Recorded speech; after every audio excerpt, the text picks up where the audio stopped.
Johnson to Powell yet again, and he's going to slam it home one more time. And once again, Julian Powell, basically a dunk fest here in this one. Lincoln College basketball on 89X is made possible by Grau Chevrolet Buick, ME Realty, and by the State Bank of Lincoln. Hi, and welcome to the College of the Ozarks. What a great campus it is, by the way. If you haven't been here, you really should go check it out, as we have ourselves a great basketball game coming to you live here inside College of the Ozarks. Once again, try to make these final adjustments here on the mic settings real quick. But I am Nick Jackson bringing it to you live once again here on the road on WLNX. And I do have to say that because this very well, after one more road game, very well could be the last and final game here on WLNX for my career. So it's a little bumming. But like I said, I wouldn't want it any other way because we have ourselves a good one here tonight. Your Lynx taking on College of the Ozarks on the road. Your Lynx come in at 16-12 on the season, riding high on that 9-game winning streak.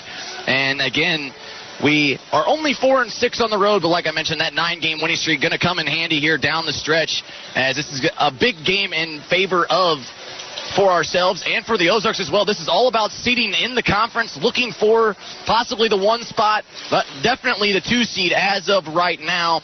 And again, the Ozarks coming in at 15-10. It goes by overall record. So if we were to lose and they picked up that 16th win, they would actually jump us, even though we are 1-1 in the standings, or 1-1 overall and head-to-head wise. But because they have 10 losses to our 12, that would give them the edge that they needed. So this is a big game here for this Lynx squad here tonight, riding on that 9-game winning streak. As College of the Ozarks, though, they come in, though, winners of their last 2. They have not lost since the Lincoln game over in the Jack D. Nutt Arena, but they are riding a 4-game home winning streak this going into tonight's game, and they're 7-2 here at home. So definitely tough to beat here on their home floor, but like I said, though, we had a good shoot-around today, and we are getting ready to go here once again. Looking back at that last game, though, on senior night against Lindenwood Belleville, it was the 3 seniors that led the way here for Coach Lepp's squad. 97-57 victory here for the Lynx. Trayvon Tyler, the man, the myth, the legend, 26 points, 5 rebounds, 6 assists, 6 steals on 10 of 19 shooting from the field. Montez Crummell right behind him with 12 and 4 rebounds, along with 6 assists and 5 steals, going 4 of 13 from the field as well. Then following Romine as well.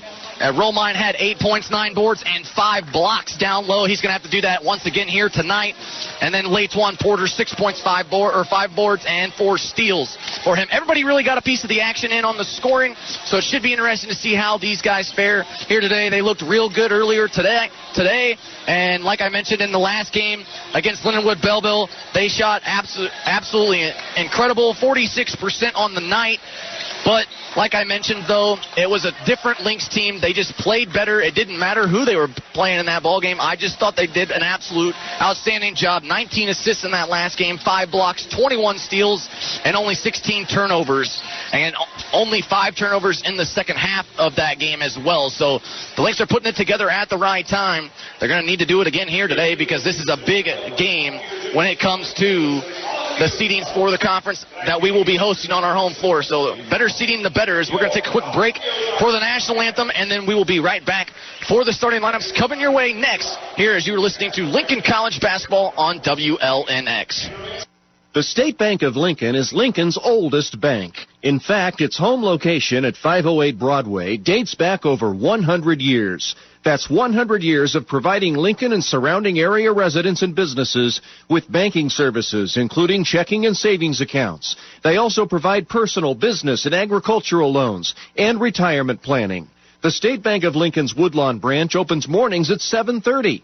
You can also find them at Walmart in Lincoln and with 2 locations in Clinton. The State Bank of Lincoln, since 1903, assisting and strengthening both individuals and the local community. Grau Chevrolet Buick in Lincoln is proud to be a sponsor this season of Lincoln College men's and women's basketball on 89X and on LCTV.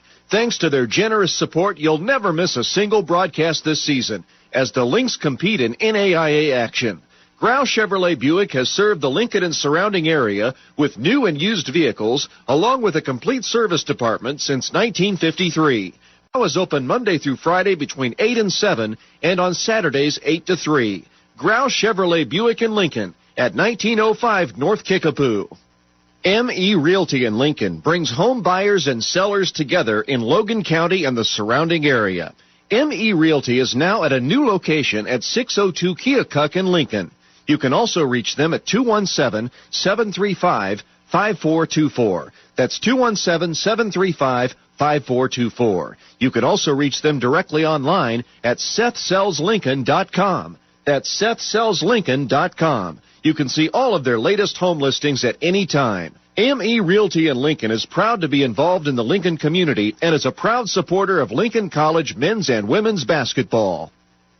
Welcome back to College of the Ozarks here as we're getting set to go for this great matchup that we have on hand for you. Like as promised, I said I'd bring you the starting lineups first for your Lynx. Here in this one, no change for Coach Left squad. Montez Crumble, Trayvon Tyler, Christian Romine, Darnell Latham Jr., and Tyrone Wright. We'll round it out here for the Lynx in this one. And then actually same starters as last time for the Bobcats as well. It'll be number 0, Clay Barton, followed by number 2, Tredon Rackley, followed by number 21, Aiden Stone, number 25, Andrew Mitchell, and number 30, Brant Cochran. And with that being said, that leads me into my key factors here before we get started. As once again, I usually try to pick 3 or so things that are going to be a thing to watch for in tonight's game and really get a hand in the shooter's face. Cochran and Mitchell, great outside three-point shooters in this one. So I look for them to have a much different ball game here tonight than they did over in the Jack D. Nutt Arena. Again, they still shot the ball fairly well from behind the arc, but they didn't take as many. I look for them to kind of start jacking up some threes, but I don't want to say the word jacking them up because they're smart threes that they're taking as well. And then talk on defense. Watching shoot around today, some of the things the College of the Ozarks likes to run. There's a lot of movement going on, a lot of backdoor cuts, a lot of set ball screens, things of that nature. So look for that. So make sure they talk on the defensive side of things, because I think if they can do that and communicate well on defense, they will have a great chance of winning this ball game as well. And then I think it's going to come down to making free throws again. I mean, we saw in the game over in the Jack D. Nutt Arena, neither team really got to the free throw line as much. They actually both got to the line 16 times apiece, and your Lynx came out on top with 56%, 9 of 16. Ozarks just 7 of 16 with a guy that shoots 90% from the field. So we're going to look for that to play a big factor as Romine does win the tip. It goes out of bounds, and it was off of Romine. So it'll go to the Bobcats here as they will have the first possession of this ball game. Lynx in the road black uniforms. Again, I feel like as well we play better on the road. There's no pressure and none of that trying to get to us with the crowd and things of that nature. So I look for that to be a big factor here as the Bobcats has that one tipped by Wright, but Mitchell still comes up with it. Now to Cochran, trying to get it down low to Stone, but stolen away by Romine into the shot clock. Here come the Lynx now on their first possession here to start the ball game. Tyler with it in air, the top of the key, going to Wright. For Junior on the right wing. Junior now at the top of the key, going to stop and pop from downtown. No, off the front of the rim and pulled down by Stone. Here comes the Bobcats back in transition. Not the best transition team on there, but they can make you pay from time to time. Barton now going to Rackley. Rackley on the left wing. Once again to Mitchell. Bounce passes one down low to the left wing for Stone, who gives it to Cochran, who lays it up and in, cutting inside the basket, right side lane.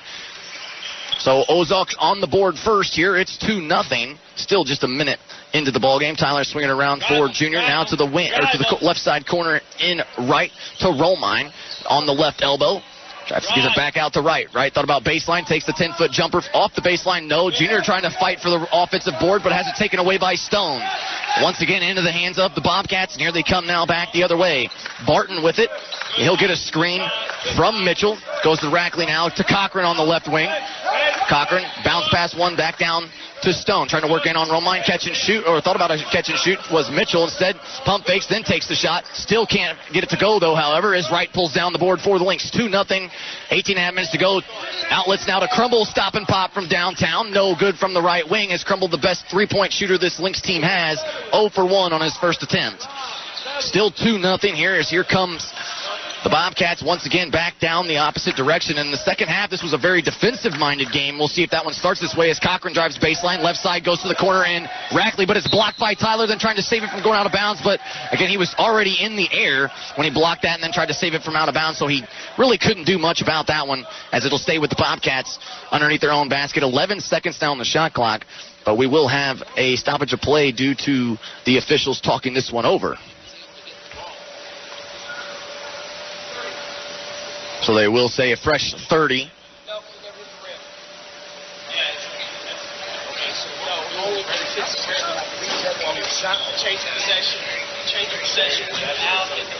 So they're saying that since it did not hit the rim, it's a change of possession, so it'll go back to 30.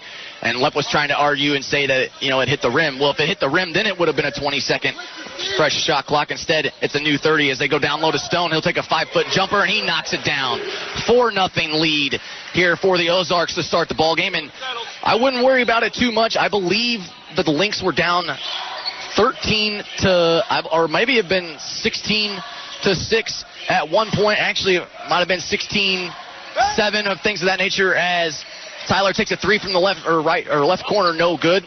Once again, still scoreless here in the first couple minutes for the Lynx. But they started out really bad as Mitchell knocks down a three from the top of the key right there, and it's 7-0. Similar start over in the Jack D. Nutt Arena. The Lynx were down 9 or 10 early in the ball game, and then all of a sudden had a run of their own and came back, got into it, and then eventually won the ball game. Junior now trying to drive in, takes a step back from the right elbow, no good, can't get that one to go. Stone with the rebound. Here come the Bobcats back the way, but it's poked away by Tyler, but it's into the hands of Stone.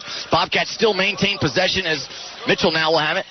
Over to Barton at the top of the key, looking for Cochran. Instead, he picks up his dribble. Now Tyler pokes that one away. It's a one-on-one fast break with Rackley going coast to coast for Tyler. He'll lay it up and in as the Lynx finally on the board here 3 minutes into the ball game. It's now 7-2.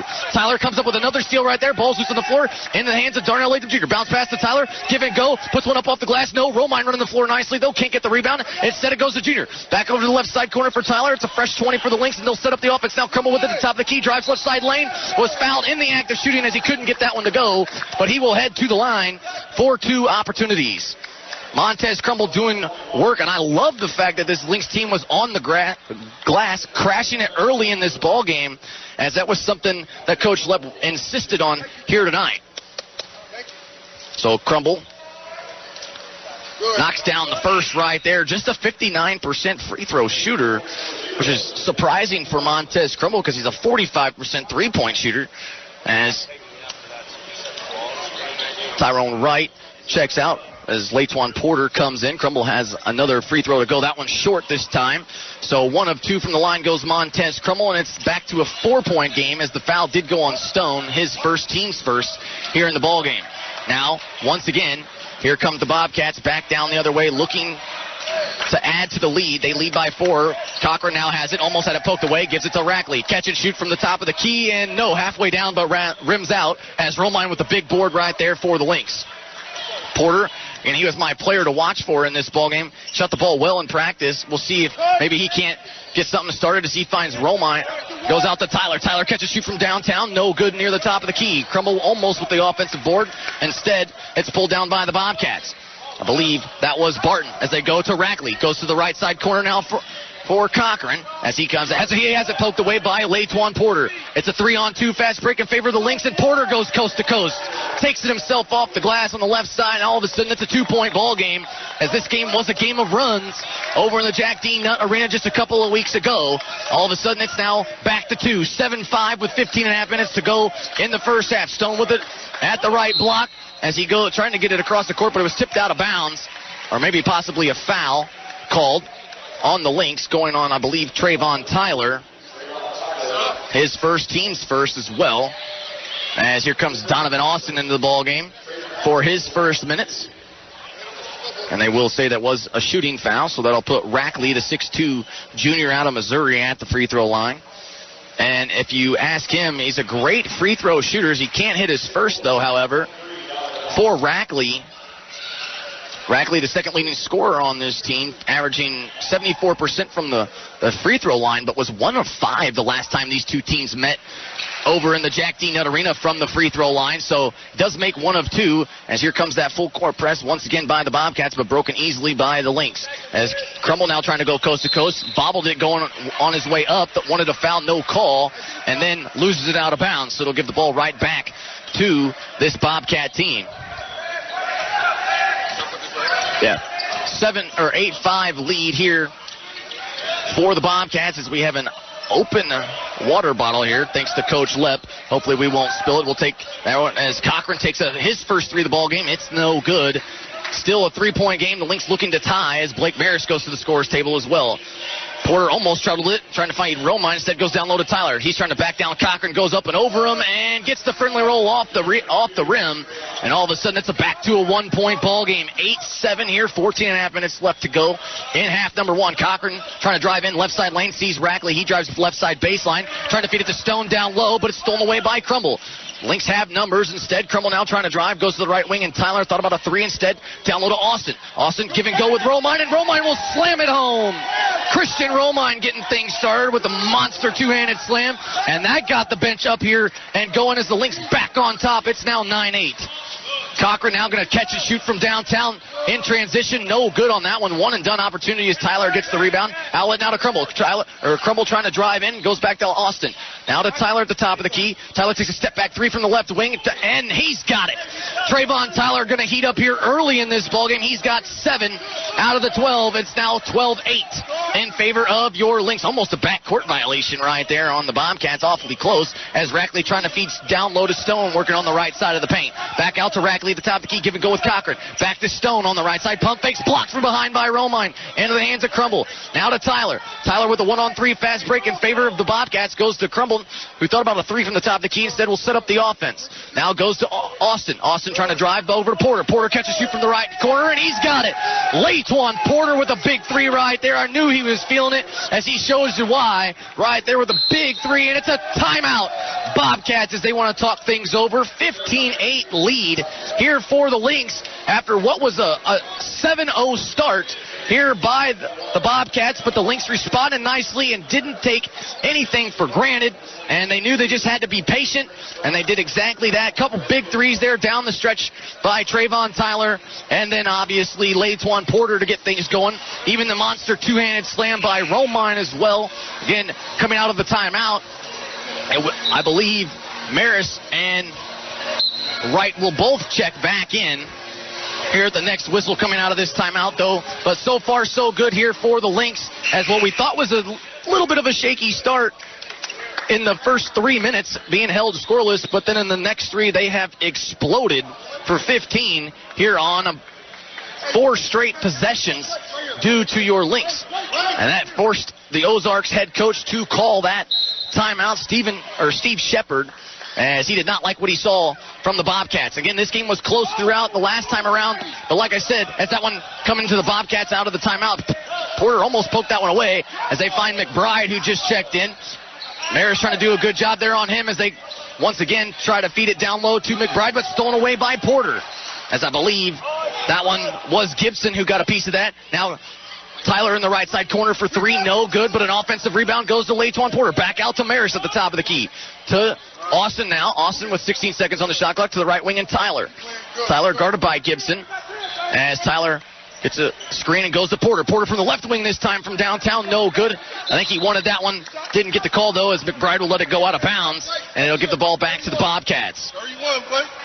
15-8 lead here for the Lynx, as it was a good start by both squads. And since then, we have kind of held each other scoreless. Great defensive game. Gibson will have it in the left side corner now as Cochran swinging around for Stone in the right side corner. He's guarded by Austin.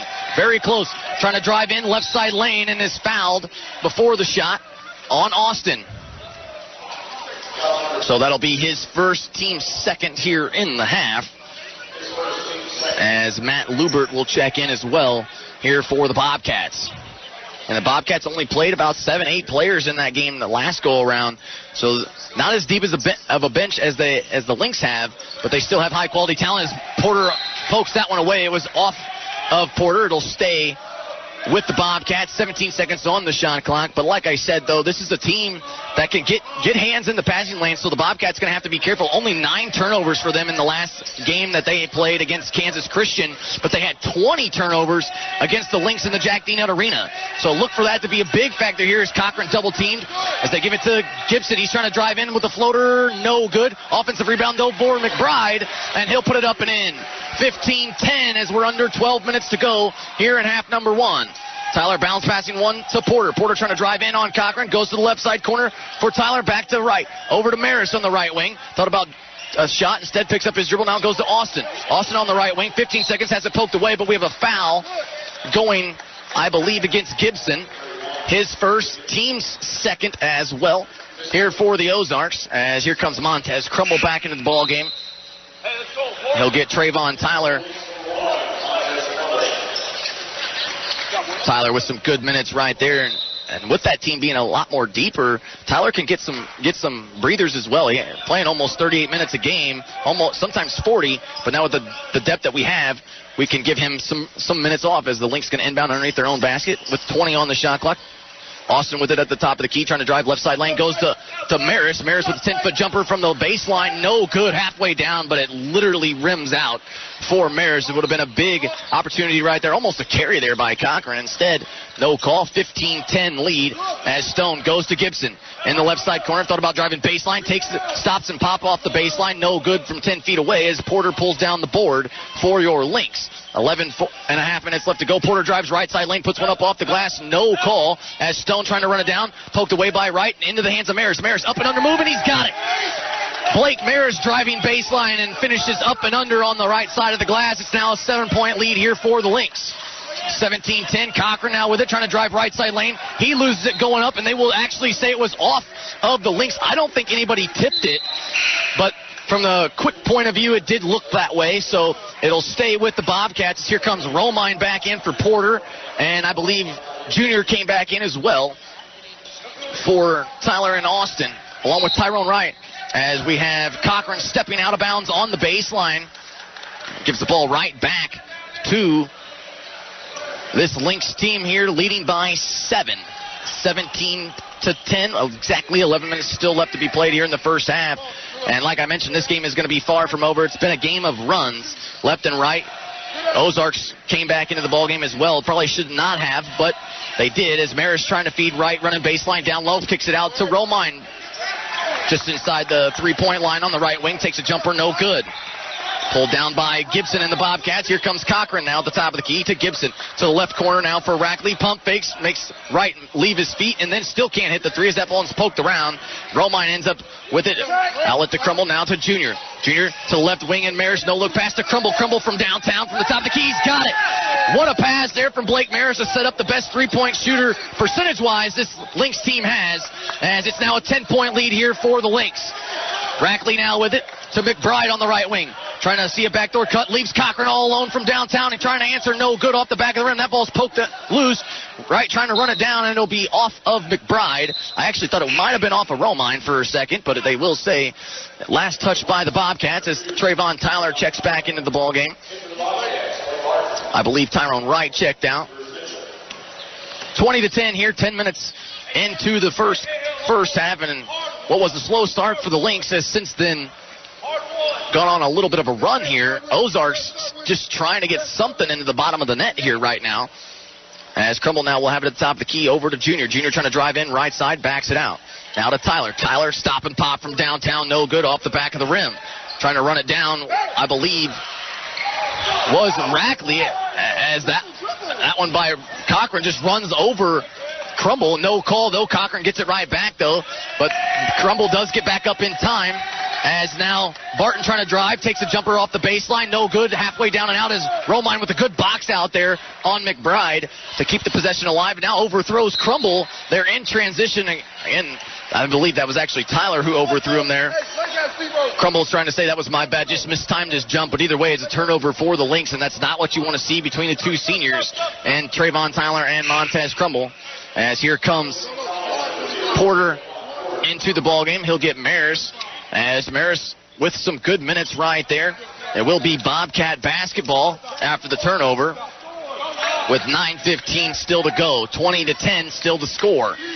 And Cochran bringing it up the floor, hands it off to Barton. Now Rackley, give and go with Barton. Catch and shoot from the right wing, and no, off the back of the rim. Now that one's poked around. Romine comes up with it to McBride, and then he's fouled in the act of shooting by, I believe, Romine. But Romine, I think, would tell you, probably should have came up with the rebound right there, as it's kind of bobbling around, being tipped around here just a little bit. And it ends up into the hands of McBride, and he's now going to go to the line for 2 shots.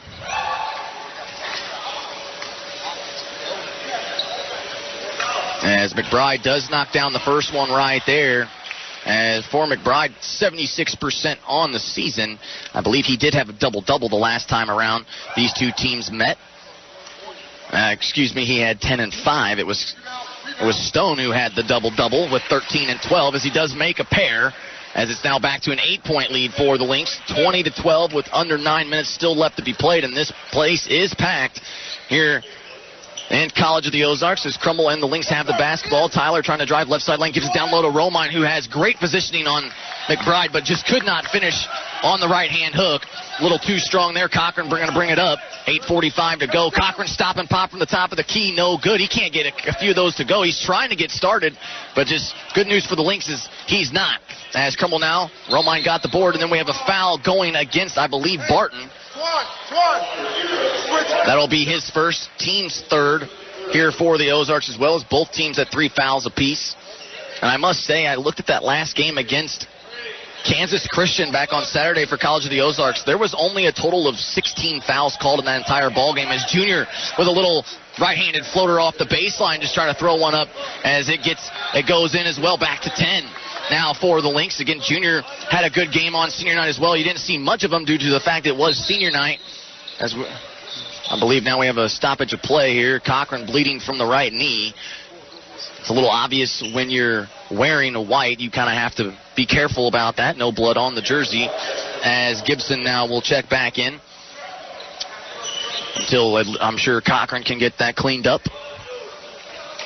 And that's, like I mentioned, they're one of their best overall players, if not one of the best players in the conference as well, shooting the basketball, not all on the floor. The Lynx really got to take advantage of this, as Gibson will have it on the right wing, trying to get it down low to McBride, to the top of the key here for Mitchell from downtown. No good. He wanted a foul. We didn't get one, but I believe it hit the shot clock on top of the backboard, and it'll be out of bounds. It'll go back to the Lynx as they lead it by 10, 22-12.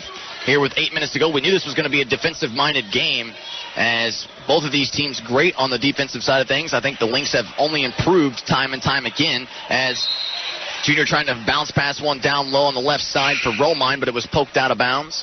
I believe might have been kicked. As here comes Alex Stone back into the game for McBride. He'll be guarded by Romine. Lynx going to inbound underneath their own basket. Fresh 20 as we're under 8 to play here in the first half. You guys are going to have to get it in now. So they throw it into Porter. It's Porter, Junior, Tyler, Romine, and Crummell out on the floor for the Lynx. As Porter trying to split the double team, and he's going to be called for a carry. And we don't see that one be called too very often, but like I said, every now and then it does happen, and it usually happens when we're out on the road the most. So I'll just leave it there. Still a 10-point lead, though, for the Lynx, however, 22-12, as Rackley now with it on the left wing. He has it poked out of bounds by Darnell Latham Jr. as he was trying to feed one in down low to Stone. So trying to work in on Romine. Romine does have the size advantage, and I'd love for him to kind of bully his way around there, but Stone and McBride so far kind of not really having their way, but they're having opportunities, and I would look for Romine to kind of close that one out. As Stone with it now at the top of the key, almost traveled with it. Instead goes to the corner for Barton. Takes the jumper just inside the three-point line. No good, too strong as Romine pulls down the board, but then has it poked out of bounds. It'll stay with the Lynx as Gibson comes flying in. Porter going quickly here, trying to throw it into Tyler. Baseball pass, and he beats everybody down the floor and lays it up and in. That was one thing that was mentioned in shoot-around today, is they don't get back on defense and transition defense very well, and the Lynx made them pay right there off the inbounds from the other side of the floor. 24-12 now, 7:15 to go. Rackley trying to drive right side baseline, but we're going to have a foul before the shot, as I believe that one goes on Junior. And it will. So Junior will pick up his first, team's fourth here in the half for the Lynx, but they still lead the way by 12, 24-12, and the Lynx playing some outstanding defense, holding this Ozarks team that averages 81 points a game to just 12 here so far in the first 13 minutes. As Barton has it poked away, he's trying to sell the foul. Didn't get the call, though, however. This is the Lynx team that it comes in first in the nation and steals this. Porter drives baseline, spin moves, and still can't get it to go. Blocked on the other end. Here comes the Bobcats back the other way. Rackley to Mitchell and transition. One more pass to Barton. Back to Mitchell. Catch and shoot from the right wing from downtown. No, off the back of the iron. Stone trying to come in, or Rackley trying to come in flying high, but Tyler pulls down the board. Baseball pass now to Junior. He's got it on the right wing. Give and go with Romine. Romine has the opportunity right there. Had to make sure his feet was still in bounds as Romine comes up a little bit hurt. In a way, he had to stop as maybe a cramp or something. Going to have to get a stop playing 5-on-4 right now. And we will have the officials stop the game due to Romine.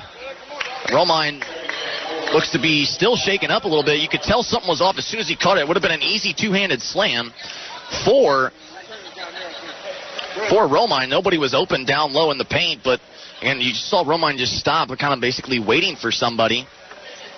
And hopefully he'll be okay. Kind of looked like a cramp of some sort. But he is walking off underneath his own power. Comes all the way across the other side to the bench. As we will see what happens. The trainer coming over to look at Romine here very soon, so we will have an update shortly. 24-12 as the Bobcats will have the basketball. That's huge for the Bobcats, though, however. Stone goes to work down low, working on right, but still can't finish. Porter trying to take a charge there, but no good either way, no call. As it's 6:15 left to go, Crumble now trying to drive. Instead, hands it off to Junior. Junior to the left wing now for Tyler. Back to 20 seconds on the shot clock. Junior trying to drive in, give and go with right down low on the right side. He loses it. Out to Tyler. One more to Junior. Junior might have got away with the travel right there. 10 seconds now on the shot clock. Going to back it out and set up this offense. Junior looking for a screen down to 6. He's trying to drive in. Takes a step back. Jumper no good. Short off the front of the rim.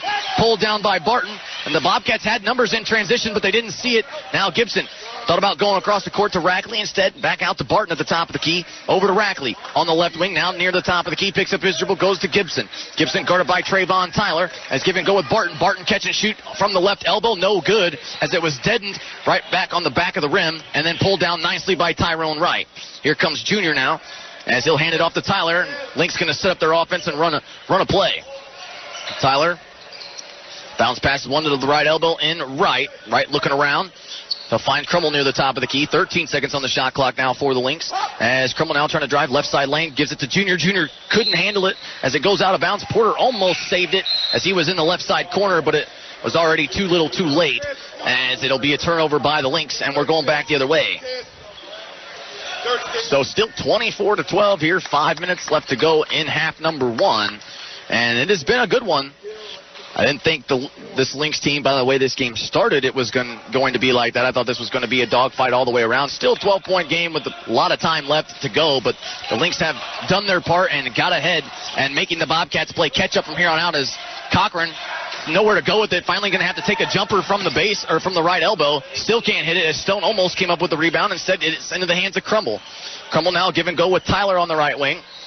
Guarded very closely by Cochran. Cochran knows is he going to take a step back for Tyler in the right side corner. No good. Tyler wanted a foul, didn't get one, though. They have Cochran in the left side corner. Barton doesn't see him, though, as he's trying to go in. Throws a lob down low to Stone. Blocked nicely, though, I believe by Wright, but I believe they said goaltending, as Lepp was getting just as excited as I was, so he was moving down the floor at the same time, so didn't quite see all of that play, but they will count goaltend, or say it was goaltending, and it'll be back to a 10-point lead. 24-14 now, under 4.5 to play here in the half number 1. Tyler goes to Junior. Junior now with it to the top of the key in right. Right now, trying to hand one off to Porter. He will. Porter now with it at the top of the key, down to 6 seconds on the shot clock. Porter with a great move, drives left side lane. Great Euro step by him, and he finishes up and in on the left side of the glass. Porter's now got 7 here on the night. Back to 12 now as Bobcats trying to answer. So it looks like Barton down low, left all alone. There's the backdoor cut we've been waiting on, as it was a good find right there from Lubert, as it's back to 10. And this is kind of what they did basically in the Jack D. Nutt Arena. Just either nobody scored on each possession, or they would both go down the floor and hit a 3 or knock down a big shot to kind of keep it where it is. We're kind of seeing that here again playing out as well. Junior with it at the top of the key, give and go with Wright, but we're going to have a foul, as it would have been an easy 2 for Wright. Instead, we're going to have a foul going on Stone. And I believe for Stone, that's his second, team's fourth. So both teams at 4 fouls apiece, as that's going to bring in McBride as well. He'll come in for Stone. And now we're still waiting for the Lynx to inbound the basketball. They will. Finally, they go to Junior. 10-point lead, 26-16, 3.5 to go as Junior drives baseline, right side out to Porter. Porter thought about a three, instead splits the double team. Dishes it off nicely, a no-look pass to right. He saves it, goes up with it, blocked from behind, though, by McBride as Lubert comes up with it for the Bobcats. Trying to push the paces now. He's double-teamed, has it thrown away, into the hands of Montez Crummel. Crummel has Tyler running the floor with him, goes to Junior as well in the left side corner. Catch and shoot from downtown. No, as that would have been a good look there for Junior to get that one to go. Could not. Still a 10-point lead, though, as the Bobcats with the basketball. Cochran now with it, trying to drive in left side lane, puts one up and over and in, but they won't believe it didn't fall for him. They will call a foul in the act of shooting, so that'll put Cochran at the line for 2 shots. And for Cochran, Cochran is 5th in the nation in free throw percentage at 90% on the season, as he gets a pair right here, knocks down his first. But if we look at that last game in the Jack D. Nutt Arena, Cochran, though, didn't attempt a free throw opportunity, as it kind of reminded me a little bit about the Bobcats are a great shooting team, not the best driving team, but he does make a pair right there, as he's got tape on his right knee to stop that bleeding. 26-18 with 3:01 left to go, and this is what I think free throws are going to be critical down the stretch. And so far for the Bobcats, they've made a few. Now Porter with it on the right wing for this Lynx team. He's trying to drive in, right side lane, puts one up off the glass. Just too strong for Latewan Porter. A tad bit too strong. It could get that one to go. Good look, though, for him. As Cochran brings it back down to Lubert, back to Cochran. Cochran now trying to drive in, left side lane again, dishes it off nicely to Barton. And we're going to have a late whistle, count the basket and the foul, as that'll put Barton now at the line. And all of a sudden, it's a 6-point ball game, with making it a 5-point game if Barton can knock down the and one opportunity. And Barton, like I mentioned, 68% free throw shooter. We'll see if he can make one so far, as he does knock that one in. Looks pretty good right there. That's what I'm saying. This is a very good shooting team the Bobcats have. Not the greatest driving team, but they can and will make you pay, because if we look back at that first half, the first half, it was a 40-39 lead for the Lynx, as the Bobcats going to do a little full court press here, but Tyler breaks that easily. But both teams shot over 50% in the half, as Junior drives in, right side lane, no good. Tyler trying to tip it back in. Now McBride tips it out and ends up corralling it. And all of a sudden, this 5-point game going to get an inch a little closer if the Bobcats can put one in the back of the net. Right here, Cochran with it, going to pull up from downtown, catch a shoot from the wing, and he's got it. So Cochran all of a sudden fired up, and it's a timeout taken here by Coach Lepp. We will take one as well, as all of a sudden it's back to a 2-point game. 26-24, don't go anywhere. More Lincoln College basketball coming your way next on WLNX. Grau Chevrolet Buick in Lincoln is proud to be a sponsor this season of Lincoln College men's and women's basketball on 89X and on LCTV. Thanks to their generous support, you'll never miss a single broadcast this season as the Lynx compete in NAIA action. Grau Chevrolet Buick has served the Lincoln and surrounding area with new and used vehicles, along with a complete service department since 1953. Grau is open Monday through Friday between 8 and 7, and on Saturdays 8 to 3. Grau Chevrolet Buick in Lincoln at 1905 North Kickapoo. Welcome back to College of the Ozarks, where we have ourselves a 2-point ball game. We knew this game was going to be a game of runs, and so far the Bobcats on one, but Junior had an open three, didn't take it though, goes to Maris, who just checked in, thought about a step back, instead gets it down low to Romine. Working on McBride, turn around left-hand hook, uses the glass nicely and puts it up and in. Again, Romine with the big advantage down low. Might want to look at that just a little bit more as they go to Rackley. Catch and shoot from the wing, trying to answer, no good, as Barton and Tyler going up for the rebound. Barton loses it out of bounds, and it'll go back to the Lynx. And great sportsmanship there by Trayvon Tyler, as a man in the stands underneath the basket lost his hat after Barton went flying in. Tyler graciously picks it up for him and hands it back. See if maybe that helps out Tyler, who's got 9 so far in this first half. Romine trying to give and go down low, and still gets it to go either way. Spins baseline from the right side of the paint and finishes through contact. Bench wanted a foul, didn't get one, so Romine looks to be okay, as it's back to a 6-point lead here for the Lynx. Lubert now with it over to Rackley. Rackley from the left wing to the top of the key, and Barton. They're looking for Cochran, but so far Montez Crummell doing a great job shutting them down defensively. Rackley now with it at the left elbow, trying to drive right side lane. Kicks it over to Lubert. Catch and shoot from downtown, no good, as Romine just steals the board away from McBride. Outlets now to Tyler. 6-point lead for the Lynx, looking to add to it. Crummell now with it in the right side corner. Goes back to Maris, and we're going to have a foul going against, I believe, the Bobcats, and McBride away from the basketball. Romine with great positioning down low, and there's really nothing McBride could do about it. His first, team's fifth. As the Lynx will inbound underneath their own basket. Again, under a minute to play here in the first half. Lynx leading the way 30-24 as they give it to Romine. No look pass to Junior all alone in the left side corner. He sets his feet nicely, and he hits the three. Darnell Latham Jr. from the corner. Back to a 9-point lead here for the Lynx. 33-24, 40 seconds left to go. Cochran about had it stolen away as he goes to Lubert. One more here to Rackley in the left side corner, trying to drive in, puts one up off the glass, off the back of the iron. No, too strong. Junior pulls down the board and trying to look to push it in transition. 3 seconds separate, well, about 4 seconds separate between shot clock and game clock. As Junior now with it, going to kind of back it up. We're down to 20 seconds now. Closer to 4 seconds. Now I look at it a little bit closer as Junior's just dribbling around here near midcourt, trying to set it up. 10 seconds on the shot clock, though, as we're down to 10 on the game clock. Junior now with it down to 5. Going to pull up over Rackley from downtown. He's got another one. Darnell Latham Jr. has the last 6 here for the Lynx. As it's winding down, Lubert just going to have to throw one up from half court. It will not be answered, and the Lynx with a great run to end the half and responding well to the Bobcats after what was a big run by the Bobcats, an 8-0 run for them to get it back to within 2. The Lynx responded nicely and went on a 10-0 run of their own and got it back up to 12. They lead it here 36-24 at the break, and this is a much different story than we saw in the Jack D. Nutt Arena. And like I said, I've told you about this the first go-around, where that Lindenwood-Belleville game, it didn't matter who we were playing. We were going to win that ball game because that's how talented and that's how well we were playing. Well, they kind of brought that over. And what was a slow start has since then heated up. Darnell Latham Jr. in the action. Again, I believe he's got 8. Tyler's got 9. Porter's got 7. Romine's got 6. So look for these guys to just keep adding to it. Crumble as well has 4.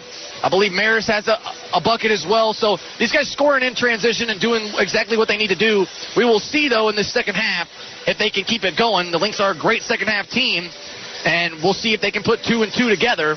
I think they can. They got a comfortable lead right now, but don't count out the Ozarks, as I'm sure they will come out firing on all cylinders in the second half and give this crowd a run for exactly what they're looking for. So 36-24 lead here for the Lynx as we head to break. Don't go anywhere. We will be back for the second half in just a few moments, as, again, it's a 12-point lead for the Lynx, 36-24, and we will take a quick break. When we come back, we will have the stats coming your way. Thank you so much, as they do graciously hand me the stats. But we're going to take a quick break, and we'll see you guys in about 10 minutes or so right here on WLNX.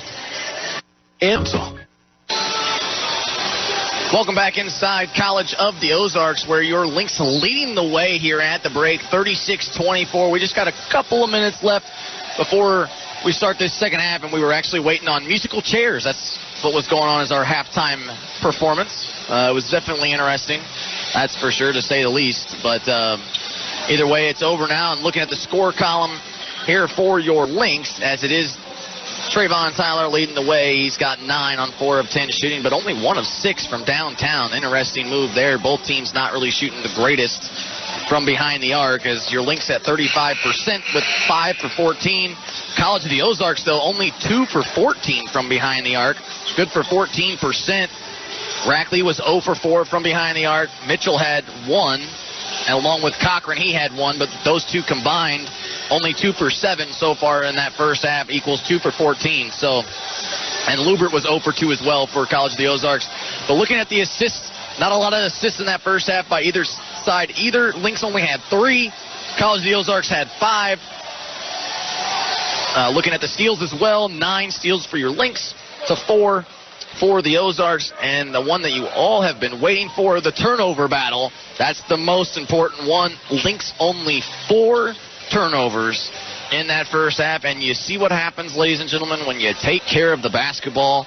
They don't necessarily have to shoot the greatest to get the job done, but I'm really shocked, though, as College of the Ozarks, they had 9 turnovers, but I'm really shocked to see, though, College of the Ozarks shooting this poorly out on their home floor. Now, I don't think it'll go the entire ball game because they can heat up at any time. Like I mentioned throughout the broadcast, they have a lot of great shooters, but only 8 for 31, 25% from the field as a team. That's not what College of the Ozarks is used to, because like I said last time, it was a 40-39 ball game at the half in the Jack D. Nutt Arena, and the Ozarks actually shot 60% from the field to your Lynx 50 over in the Jack D. Nutt Arena a couple weeks ago. 60% from the three-point line to Lynx 38, and 50 from the free throw line, and 33 for the Ozarks. So, I mean, big difference in halves between these two ball games. I mean, you knew it was, but I'm just shocked to see that the Ozarks struggling from the field. I mean, they almost couldn't buy one.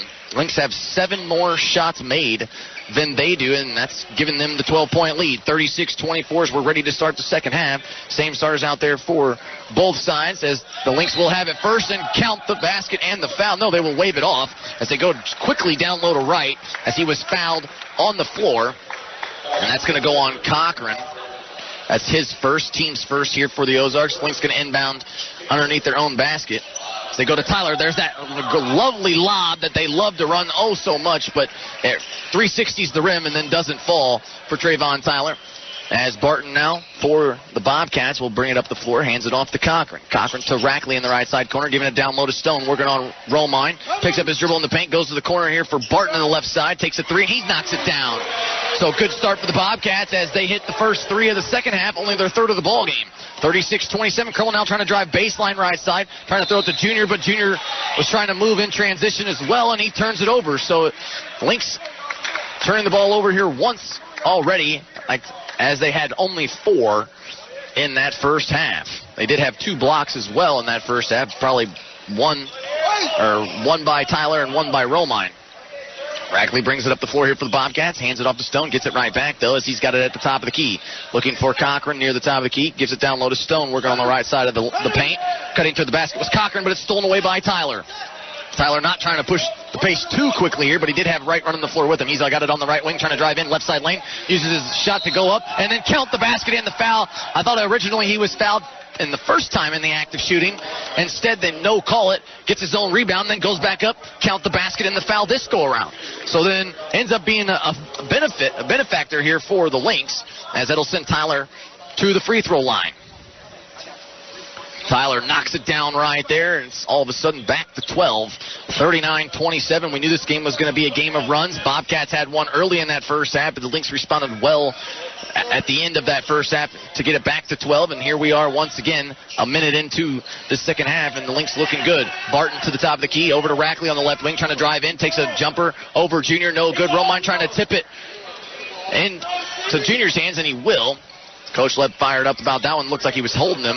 So he says, is Junior going to take a jumper from the free throw line? No good. Had nowhere to go with it. Just had to go up with it as Stone pulls down the board for the Bobcats. Cochran now throwing a lob to Rackley, but somebody had a hand on it as it's pulled down by the Lynx yet again. Junior now bringing it up in transition on the right wing, sitting right here, right in front of me. Junior will back it out here and set up the offense with 20 seconds on the shot clock. 39-27 with 18 minutes still to go as he bounced past one to Romine at the left elbow. To the top of the key and right to the right side corner here for Junior. Junior's a step back 3 over Cochran, and he's got it. Darnell Latham Jr. heating up as he had a couple late in that first half. Now gets things started once again here in the second as he's now got 11.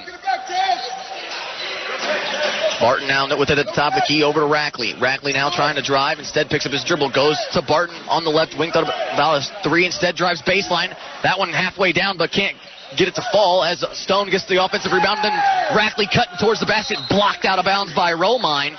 And it's a big authority statement made right there by Romine. Says, you are not going to come into this paint without my permission, as he rejected that one nicely. His second block. They give it to Stone yet again, trying to go down low. Looked like he might have tripped up a little bit, and then we're going to have a couple bodies out on the floor. Junior and Tyler might have tripped over each other, but Stone kind of comes up holding that ankle here a little bit. Maybe twisted it on the fall of some sort, but he's walking off underneath his own power, so that's always good to see as Stone will take a seat here. McBride checks back in.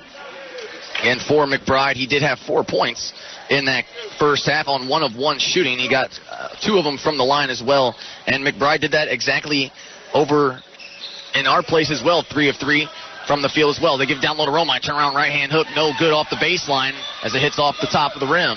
Here come the Bobcats now back the other way. The student section trying to egg them on here as they need some sort of spark to get things going in the second half for the Bobcats. Rackley now with it. Almost had it stripped. Instead picks up his dribble at the top of the key. 16 seconds on the shot clock. Cochran now with it. He's going to stop and pop over. A crumble from downtown. He's got it. And that's not a good sign there for this Lynx squad to see Cochran knock down a big three like that with a hand in his face. 42-30 now, 16:45 still to be played. Still plenty of time for both teams as Tyler on the right wing goes to the top of the key and right. Right, hands it back off to Tyler near the top of the key. Tyler skipping one to Junior in the right side corner. Down low to right. Right now, almost double team, trying to work in on Mitchell. Throws up a shot, no good, pokes it out of his hands, but ends up in the hands of Cochran. Here comes the Bobcats going back the other way, looking to get it back to within single digits by Cochran's big three right there. He's got another back-to-back threes with hands in his face by Cochran, and that is not good, ladies and gentlemen, as one of the best scorers in the country, along in the conference, starting to heat up here for the Bobcats. 42-33, 16 minutes still left to be played. Right with it on the right wing, trying to get it down low to Tyler. He's working on Cochran, goes right to work. Up and under move, no good. Gets his own miss, put back, no. As it was last touched by Rackley, out of bounds. It'll stay with the Lynx underneath their own basket. 11 seconds still on the shot clock, so they have enough time. And Cochran and Tyler not really having a whole lot of words. Tyler was trying to tell the official that he thought he was fouled. Cochran was shaking him off, saying, no, sir. And now he's got a smile on his face. You don't want him to heat up, but Tyler, out of all people, you start talking and chirping a little bit. He's the one that's going to get fired up the most. There's a jumper right there from Montez Crumble, no good. And then we're going to have a foul 90 feet away from the basket going on Tyrone Wright as he came in kind of flying in to go for the rebound and kind of knocked McBride over a little bit. So that'll be his first, team's first here in the half as well for the Lynx, as that'll give the ball back to the Bobcats.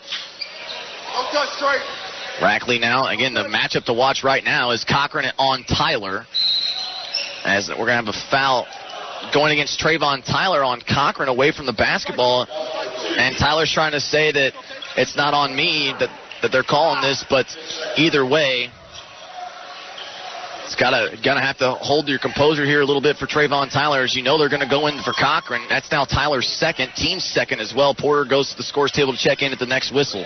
Rackley, guarded by Junior, goes to the top of the key, and Barton. You know they're looking for Cochran. Tyler with some good defense there, though. He doesn't allow it to him. Now Barton from the left wing from downtown. He's got another one.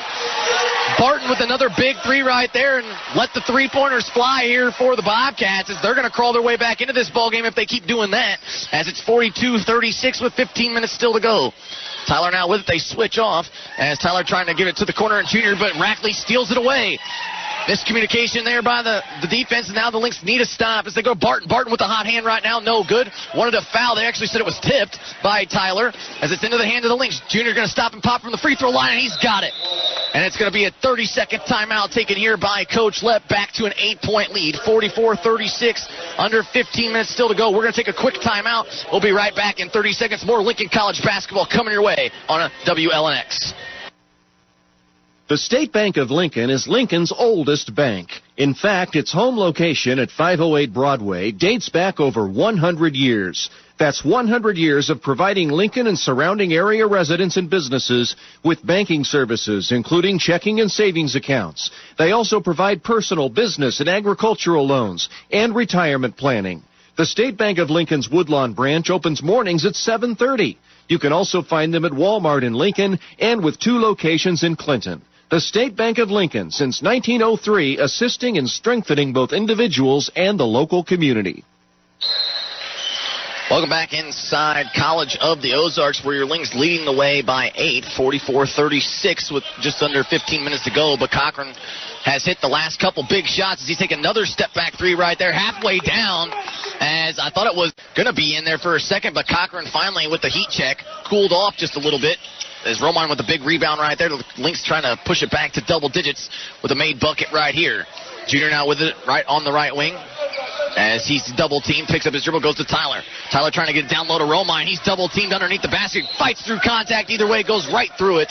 And he'll now head to the line for 2 shots as he was fouled by, I believe, McBride. It will be on him. his second, team's third for the Ozarks, as Romine going to the line. Romine, just a 64% free throw shooter, but again, hasn't had very many opportunities so far this season, but he was 2 of 4 in the game against Lindenwood Belleville. So he does knock down his first right there. Romine did have 8 points, 9 rebounds, 5 blocks in that ball game on shooting 3 of 11 from the field. Didn't attempt a 3 in that ball game either, as he rattles home the second one as well. 2 of 2 from the line goes Romine, and all of a sudden the Lynx going to show a little full court press action here, at least pressure the basketball a little bit, because Cochran, a guy that, can shoot the lights out, but he did have 6 turnovers against the Lynx the last time these two teams played. He had 6 of the 11, so look for him to be a big factor. Yes, he can shoot the basketball well, but he can't dribble as much and can handle the basketball as well. As Mitchell all alone from downtown, he's got a 3 from the left wing. Porter tried to do all he can, but the Ozarks, with the way they're shooting the 3 ball right now, they must have took notice to that 2 of 14 in the first half. Good for 14%. As Tyler trying to drive in, left side lane, puts one up off the glass. No. Romine trying to tip one back in. No good. They don't call goaltending, though, as it was awfully close. Now Porter almost looked like he was fouled. Instead drives left side lane. Kicks it to the right wing here for Junior. 10 seconds on the shot clock now, as we're under 13.5 to play. Junior with the behind-the-back dribble. Now loses it. Ball's poked away into the hands of Cochran. Porter trying to go coast to coast, as Cochran will just simply lay it up and in, as it's back to a 5-point game. 46-41, 13 minutes still left to be played, and this game's getting good. And finally, we have a foul away from the basketball going against McBride, working down low on Romine. As McBride will pick up his third, team's fourth, and all of a sudden the crowd back into it, letting the officials have an earful of it. That they did not agree with the call. The fans did, as they throw the lob into Tyler. Once again, it didn't work, but he does get his own miss back, as he's trying to go right back up and in, and still can't. But this time, finally, a whistle was blown.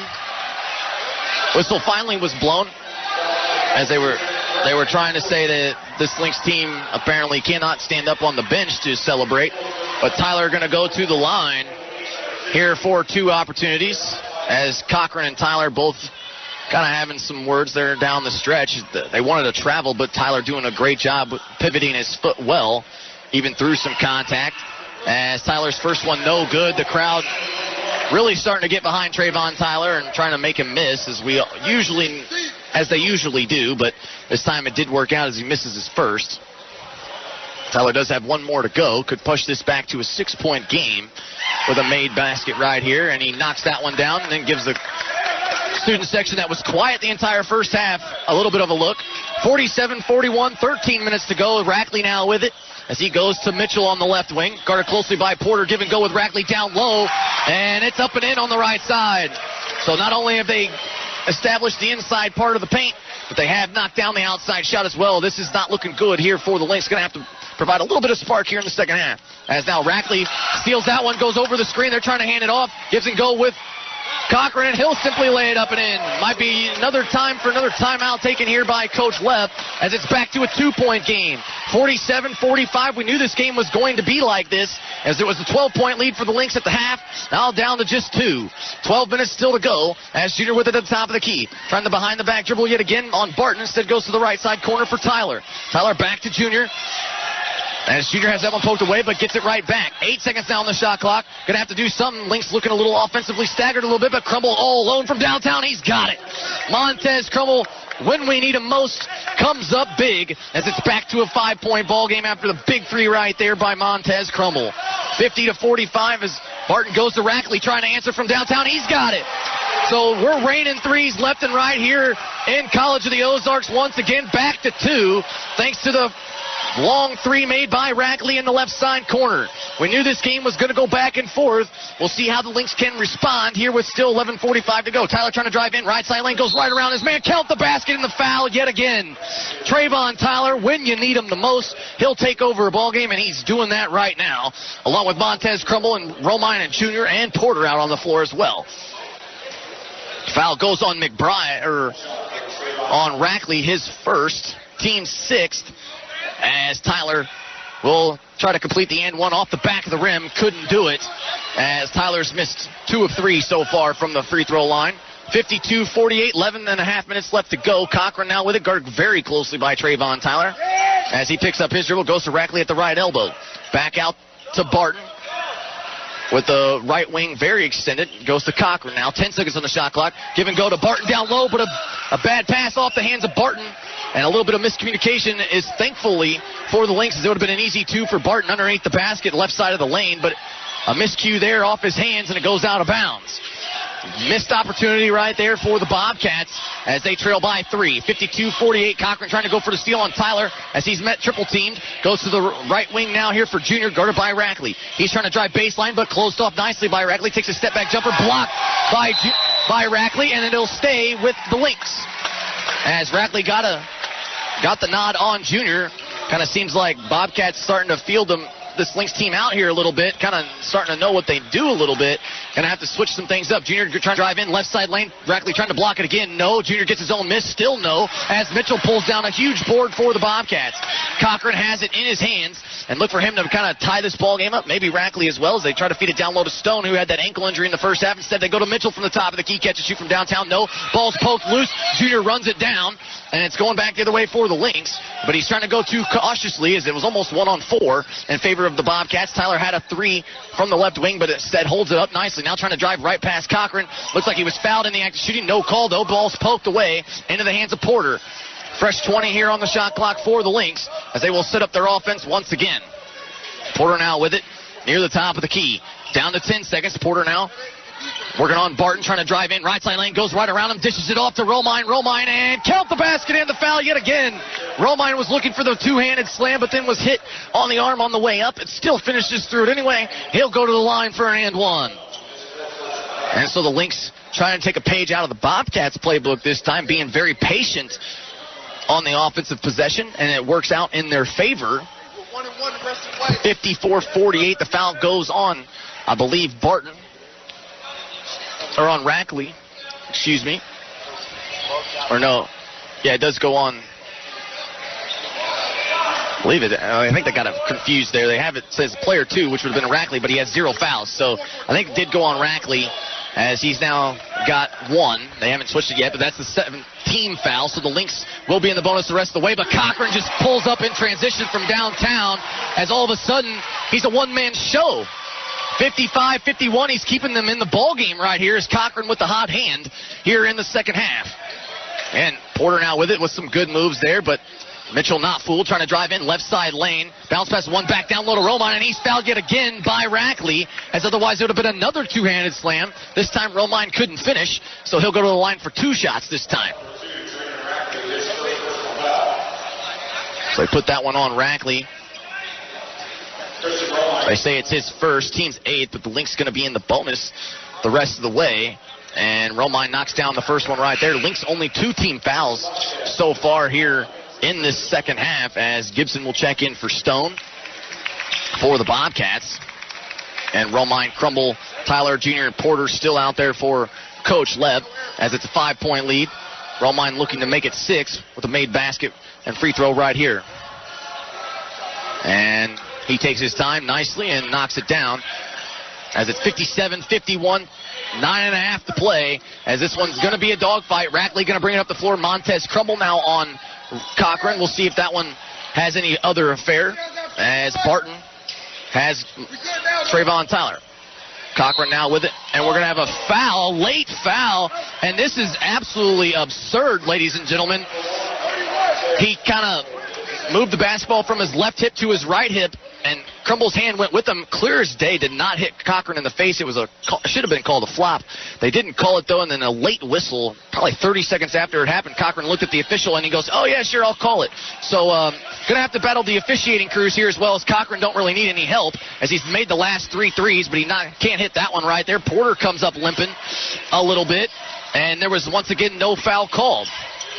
They give it to Laytwan Porter right now. 57-51, under 9 minutes to go. Porter with it at the top of the key. Trying to drive in on Gibson instead. Drives left side lane, goes to the baseline and puts it up and in through contact. That's exactly what the Lynx are going to have to do throughout this ballgame. Don't settle for the 3, even though Cochran and this Bobcat team is taking it. Just make sure you play your game. Do not settle for those 3s. As Gibson within the right side corner to Mitchell at the top of the key. Stop and pop. Takes a jumper and just inside the 3-point line. And he still knocks it down. 59-53 is now. Here we go. Trading buckets left and right. 8:25 left to go. Porter almost lost it out of bounds. Does regain it, though. He's got it right here at the top of the key. He's going to pull it from downtown. Porter could not hit that three right there. It was a good look as Rackley gets the rebound, but comes up limping, and he really can't move per se. And we're going to have a stoppage here to stop the play, and this is absolutely insane, ladies and gentlemen. First we saw the late whistle on Crumble. Now we're going to have a stoppage of play for an injured player that they did not do for us. And now I bet you how much you want to bet they give him a fresh 30 as well.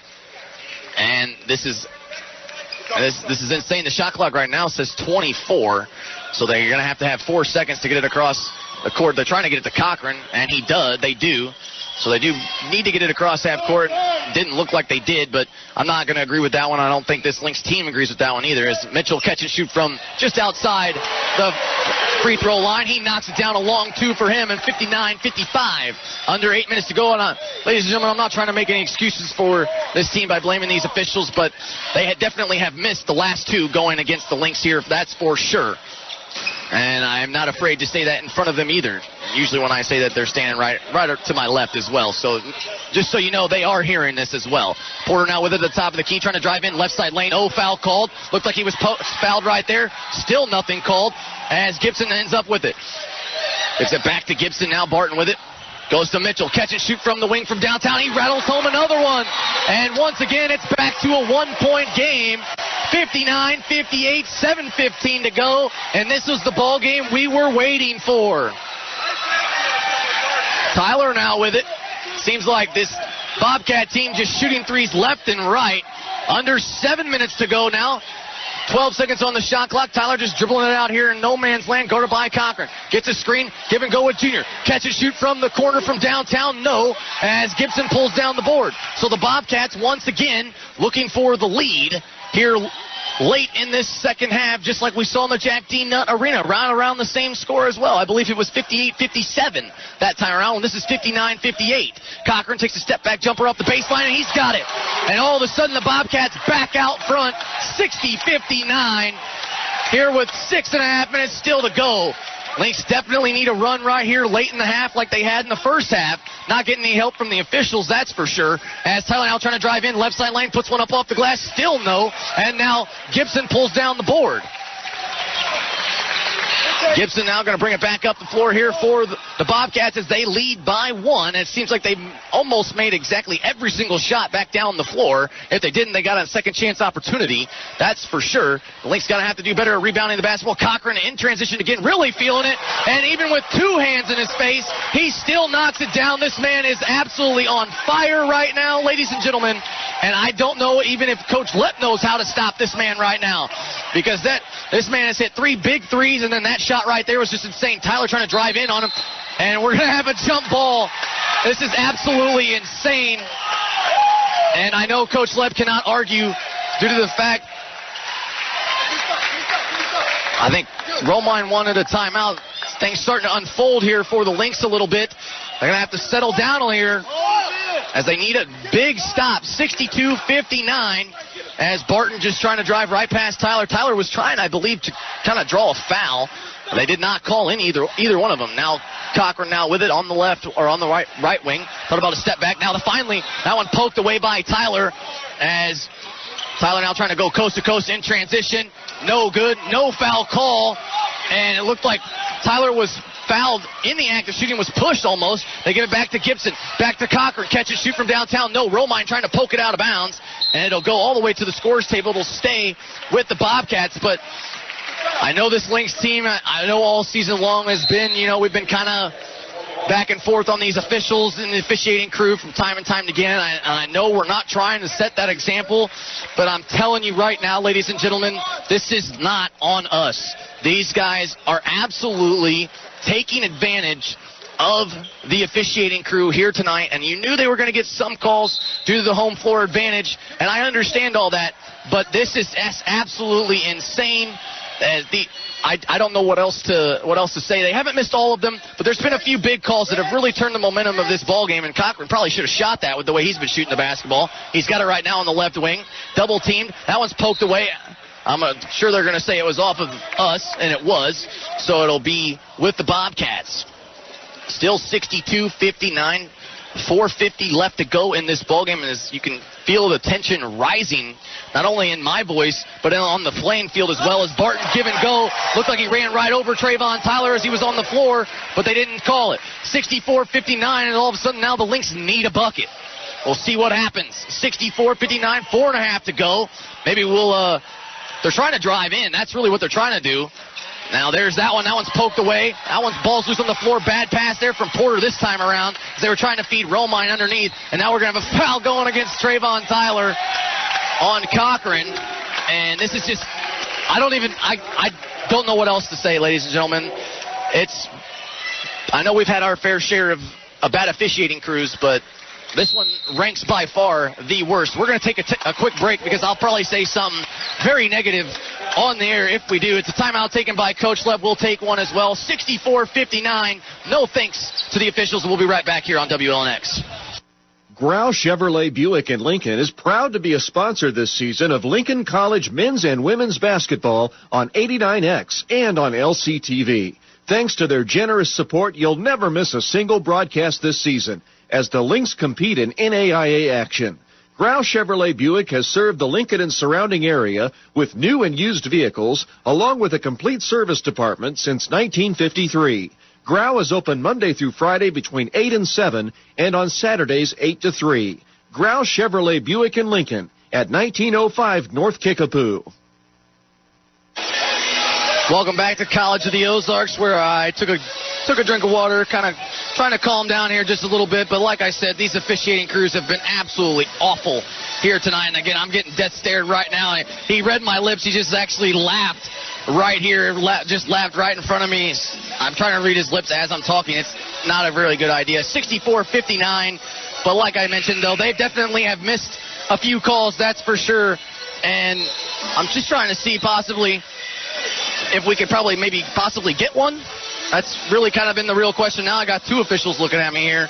64-59, I'm just speaking the truth here, just seeing what I see out here. Not trying to be biased, but at the same time, these fouls are very iffy. I guess we'll put it that way. A lot of interesting no calls, I guess I would say, with some of these guys. 64-59 though. 4:23 left to go, and if this keeps up, man, I might have to see if a broadcaster could get kicked out. By the way, these two are looking at me right now, as that one's poked off the hands of Trayvon Tyler. It'll stay with the Bobcats, though, but what a way to end your career right there with maybe possibly getting ejected, as they inbound it in the backcourt here for Cochran. Fresh 20 for the Bobcats. 4:15 to go. Cochran with the hot hand here, along with Mitchell, as he has it poked away into the hands of Latwan Porter. It's a one-on-one fast break as Porter goes coast to coast, and finally we have count the basket and the foul, as maybe I'm working my magic here a little bit, as that'll put Porter at the line. Porter with an and one opportunity right here, gets it back to within within 3, could get it down to 2. The made basket right here, just a 64% free throw shooter. Has a one opportunity, and he knocks it down right there. 64-62, 4:03 to go. And the Lynx going to use a little bit of full court press. They back off a little bit, but they're just trying to pressure the basketball right here. Coach Lepp trying to fire up his guys, because they're still in this ballgame. It's a one-possession game. They need another stop. But Cochran with the hot hand, he's got it. Trying to hand it off to Barton. Barton over now to Gibson. Gibson to Stone at the top of the key. Gives it off to Cochran, and we're going to have an illegal screen going against the Bobcats away from the basketball. And a little spark of life here for the Lynx, maybe at least trying to keep it interesting, as that one will go on Mitchell, his third, team's 10th. So I'll give the ball back to the Lynx, and the Lynx are trying to drive inside of the lane to get some fouls called, because they're in the bonus. They've been in the bonus for about 7 minutes now, but nothing has been called. We have not shot any free throws due to fouls, only into the act of shooting. So very interesting here, as Romine will have it here for the Lynx. At the right elbow goes to Porter. Porter probably and shoot around would catch and shoot that, but he wasn't in transition. He's got it here with 10 seconds. Back over to Crumble on the right wing. Thought about a 3 instead, trying to drive. Takes a step back over Gibson and knocks it down. Montez Crumble with a big three and gives the Lynx the lead right back. It's 65-64, 3:15 to go, but it would not surprise me one bit if Cochran gets a good look right here and tries to answer on the other end for the Bobcats. Stone now with it, pressured by Porter. Gives it off to Gibson, trying to drive left side lane, goes out to Cochran. Thought about it, instead backs it out. Cochran guarded by Trayvon Tyler, trying to drive in. He's double teamed, and we're going to have a foul going against Darnell Latham Jr. as he poked his hand in there just a little bit on that one. Good call by the officials. Too bad they can't hear me on that one. But they did get that one called right. And Jr. just a little reach-in foul right there. His second, team's fifth for the Lynx. Fresh 20 yet again as the shot clock was winding down. Barton now with it. He's had a hot hand and a big say in this second half as well. He's got the basketball right now. Barton at the top of the key trying to drive it left side lane. Has it poked away off of Crumble. And it was off of last touch by Barton as it hit his foot on his way down. Barton trying to say he got a foul called and trying to say that one was all ball this time. And going back the other way, Lynx up by 1, 65-64, 2.5 minutes to go. And here's where it's going to get interesting, ladies and gentlemen. Down the stretch, Lynx only at 5 team fouls. And Stone comes up away with a steal right there. It's one-on-one fast break with Romine, but he can't corral it. But Barton with a good finish and lays it back up and in as he was trailing the play right there. But Romine with a great hustle to get down to the other end of the floor as they now retake the lead 66-65 after that one. And you're going to have to be careful with the basketball as well. Tyler now with it on the right, or at the top of the key. Goes to Crumble. 14 seconds on the shot clock, trying to hand it off to Junior. Right in front of us here on the right wing. Gives it to Romine right at the free throw line. Trying to back down Stone, and we're going to have a foul. And they're going to say Romine lowered the shoulder a little bit. And it's going back the other way. Romine does not know exactly what happened. Stone did not fall. No, there was nothing going on there.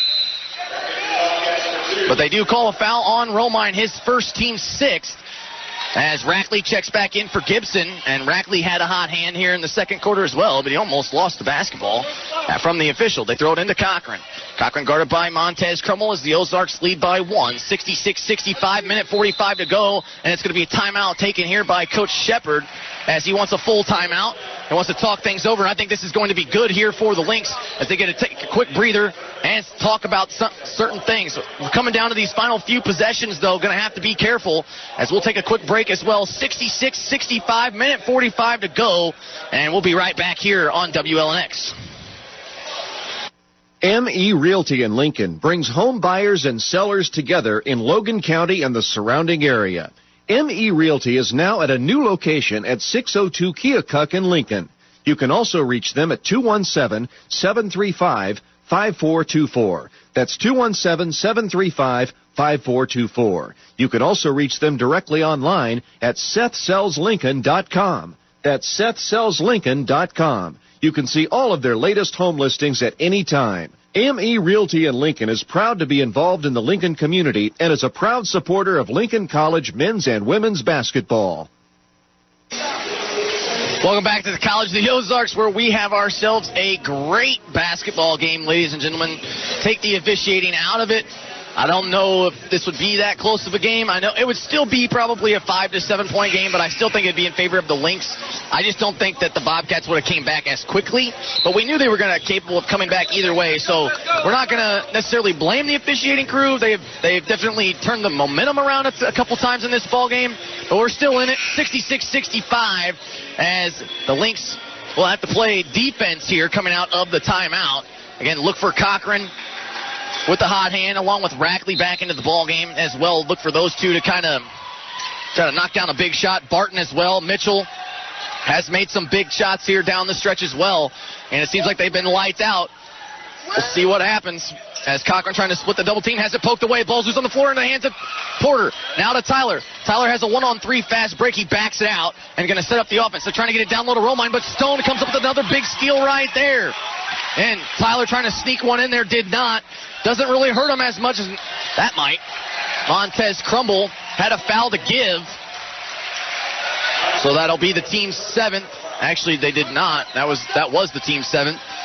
So that'll send Barton to the line for a 1-and-1 opportunity here with a minute 18 to go. They lead by 1, 66-65. Barton at the line.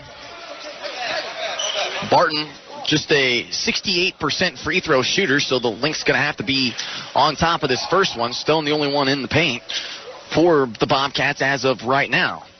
Barton's first one, he knocks it down right there, makes it a 2-point game, 67-65, minute 18 to go as Gibson checks back in here for Mitchell. They're going to leave Stone in there with 4 fouls, so I look for them to kind of go right after him as he's kind of been the spark here, getting those rebounds and a couple of them big steals down the stretch. He makes them both. It's back to a 3-point lead, and Coach Lepp saying, hey, Montez Crumble, come right here, and it's going to be a timeout taken by Coach Lepp.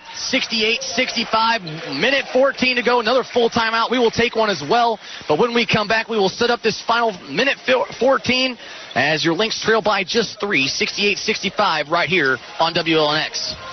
The State Bank of Lincoln is Lincoln's oldest bank. In fact, its home location at 508 Broadway dates back over 100 years. That's 100 years of providing Lincoln and surrounding area residents and businesses with banking services, including checking and savings accounts. They also provide personal, business, and agricultural loans and retirement planning. The State Bank of Lincoln's Woodlawn branch opens mornings at 7:30. You can also find them at Walmart in Lincoln and with 2 locations in Clinton. The State Bank of Lincoln, since 1903, assisting and strengthening both individuals and the local community. Welcome back inside College of the Ozarks, where we have ourselves a one-possession ball game. 68-65. It's going to come down to the wire yet again, as it did in the Jack D. Nutt Arena. The Lynx going to have to go on that big run that they had in the first half to end the half on a 10-0 run. We'll see if they can do that. But they trail by 3, 68-65. They will have the basketball coming out of the timeout. Don't have to necessarily force one up as of right now. Still plenty of time. But they're definitely going to need a stop, and stops are hard to come by, especially by the way this Bobcats team is shooting the basketball here in this second half. 68-65 as they inbound it. Crumble, Tyler, Romine, Porter, and Junior out on the floor for the Lynx. As now looks like somebody's down on the floor. Porter is. Tyler now with it, and we're going to have an offensive foul going against Romine, and Lepp is furious, I would imagine, because Porter was on the ground, looked like he was pushed, and then they call the offensive foul going on Christian Romine, and that is just absolutely insane. The official just said he saw the flop, said it was a flop on Porter more so than a push, but I don't know, late in this game, it's tough that you miss both of them like that. 68-65. I agree with Coach Lepp. That was absolutely insane, as it looks like his foot was on the line. They didn't call it, though, however, as Cochran still manages to get it inbounds. Going to have to get it across half court. The Lynx not trying to foul. And there's the 10-second call right there. And finally, they give us a break. They get a stop, and Latewan Porter says, let's go. Still a 3-point game. A 3 will tie it. Here comes Stone, along with Gibson back into the ballgame for McBride and Mitchell. As I believe we're going to have another timeout taken here by Coach Lepp, as he'll take one more right here, another full timeout. We'll take another quick break, let this Lynx team set up their offense here, and hopefully get a good look this time around. 68-65, 54 seconds left to go, one possession game. We'll find out who comes out on top when we come back on WLNX.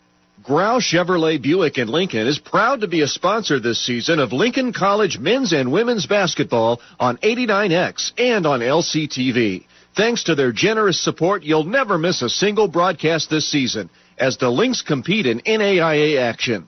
Grau Chevrolet Buick has served the Lincoln and surrounding area with new and used vehicles, along with a complete service department since 1953. Grau is open Monday through Friday between 8 and 7 and on Saturdays 8 to 3. Grau Chevrolet Buick in Lincoln at 1905 North Kickapoo.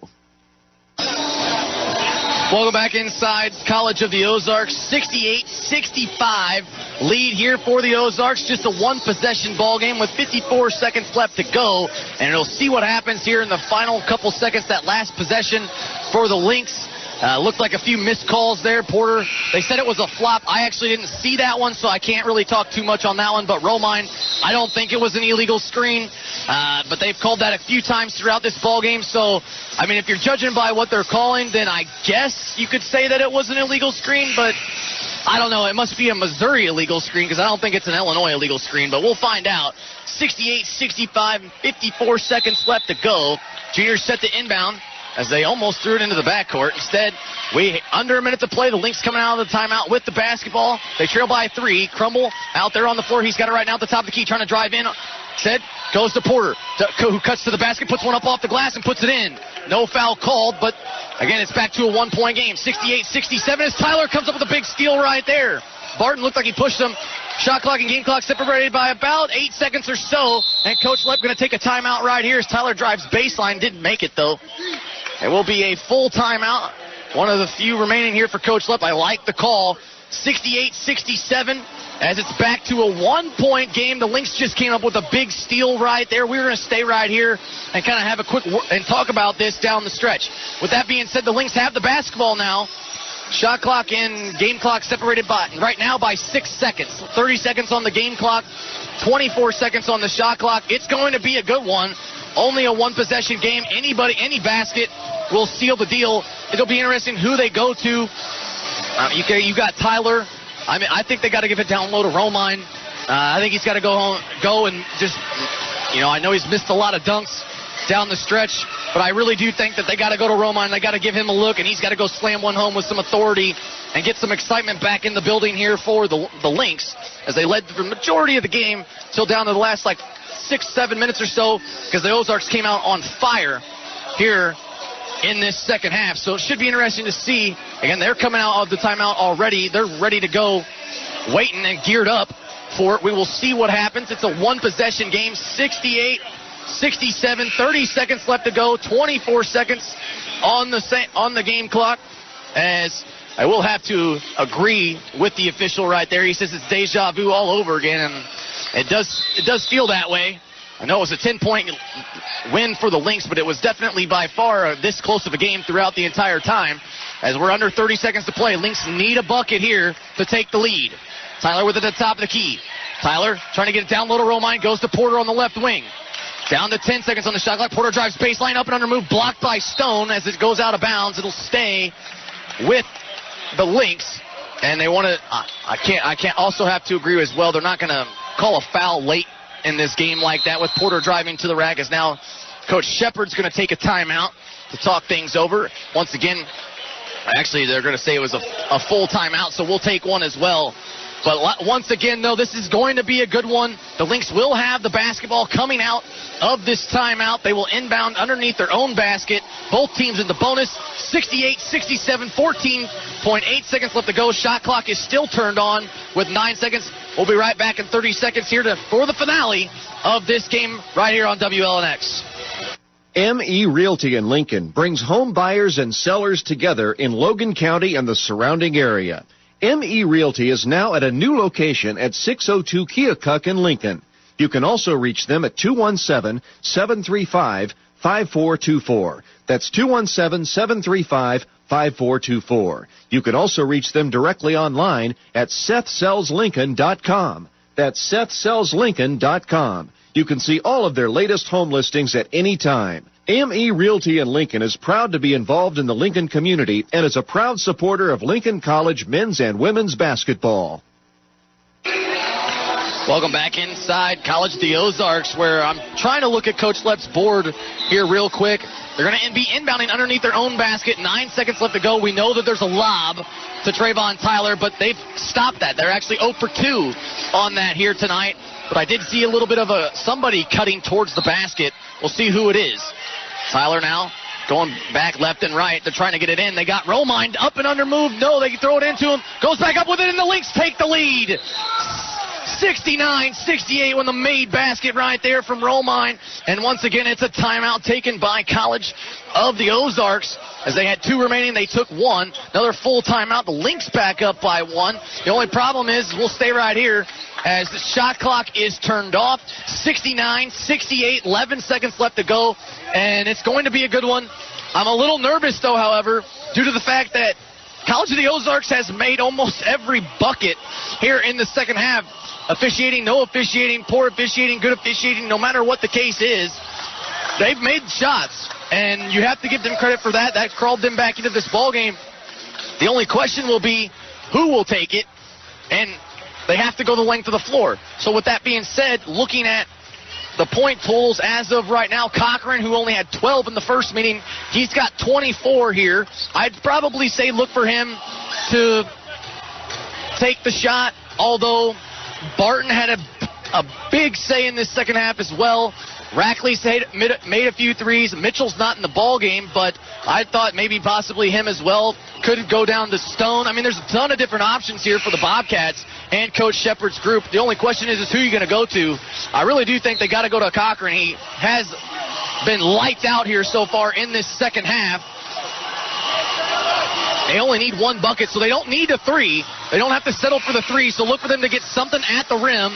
And remember, last year we were at, I believe, Indiana Northwest, and this was also a 1-point game, and they called a foul with like 0.8 seconds left to go of some sort. As we're set to go, they're going to inbound it to Cochran. Shot clock turned off. They're trying to get it in. Here comes the double team. They try to get it to the top of the key, and Mitchell blocked by Tyler. Gets his own miss down to 3 seconds. Got to throw it up. Blocked again by Tyler. Tipped out by Porter, and the Lynx are going to win the basketball game. They do. Lynx win. Lynx win. Lynx win. Thanks to a great comeback here from your Lincoln College Lynx. They win by 1. 69-68 on what was an absolute nail-biter. 2 huge blocks from Trayvon Tyler down the stretch on Mitchell. Seals the deal here, and the Lynx take the season series once again against your Bobcats. And it was a great game throughout both sides. And once again, both teams really did deserve to win this game. Unfortunately for the Bobcats, they came up 1 point short down the stretch. That's kind of how the game goes sometimes. Credit the Lynx, though, they didn't waver. There was a big stretch in that ball game where probably between the 7-minute mark and the 13-minute mark, it looked like College of the Ozarks was not only going to take the lead but run away with this ball game with how crazy they shot the lights out here in the second half. But the Lynx never wavered. They didn't let anything get to them. They responded well, and they come out with a 1-point victory, 69-68, as I'm getting some knuckles here by DeMario Torres, and he knows we're both kind of sigh of relief there on that one, and your Lynx improve to 17-12, keeps them alive for the 1 seed in the AII Conference Tournament. Also improves them to a 10-game winning streak now, which is absolutely insane. Double digits here. We do have 1 game left to go. We'll see if they can round it out. But the only problem is, with a game being like this that's so close, I would be nervous for College of the Ozarks if we had to play them down the stretch and maybe possibly a semifinal game over in the AII Conference Tournament, because you know they're going to put this one in the back of their memory, and they will try to get revenge on us. You saw they were almost capable of doing it here yet again today. We'll see if possibly. Thank you so much. We got the stats updated. I can't thank College of the Ozarks enough for giving us the stats. But real quick here, leading the way, let's just look at the second half shots. College of the Ozarks 17 for 27 in that second half, 63%, 8 for 14 from behind the arc, good for 57%. They only got to the line twice, which was good for 100%. Your Lynx, though, however, 3 of 4 from behind the arc in that second half, good for 75%, did just enough to get by, but they shot 37%, 11 for 29 in that ball game, so they really didn't do too bad. But 63% in the second half, you could tell that they were a lights-out machine. 69-68 is your final, as once again, your Lynx hang on here in College of the Ozarks to improve to 17-12 on the season, as even Coach Lip kind of gave me a little bit of a look going, whew. We kind of walked away with that one. We'll see what happens. Again, our next broadcast, though, will be February 22nd on the road at Holy Family up in Wisconsin.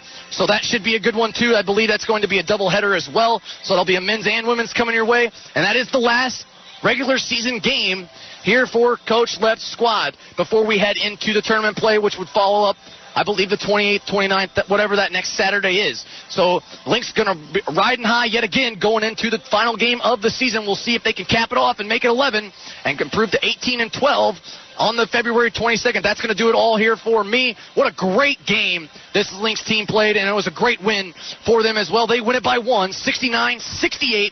Thank you, Miranda Verge, for board hopping back at the station, and I'm Nick Jackson, and we will see you and Holy Family on February 22nd up in Wisconsin for another, hopefully, great game on WLNX. Lincoln College basketball on 89X has been made possible by Krause Chevrolet Buick, ME Realty, and by the State Bank of Lincoln.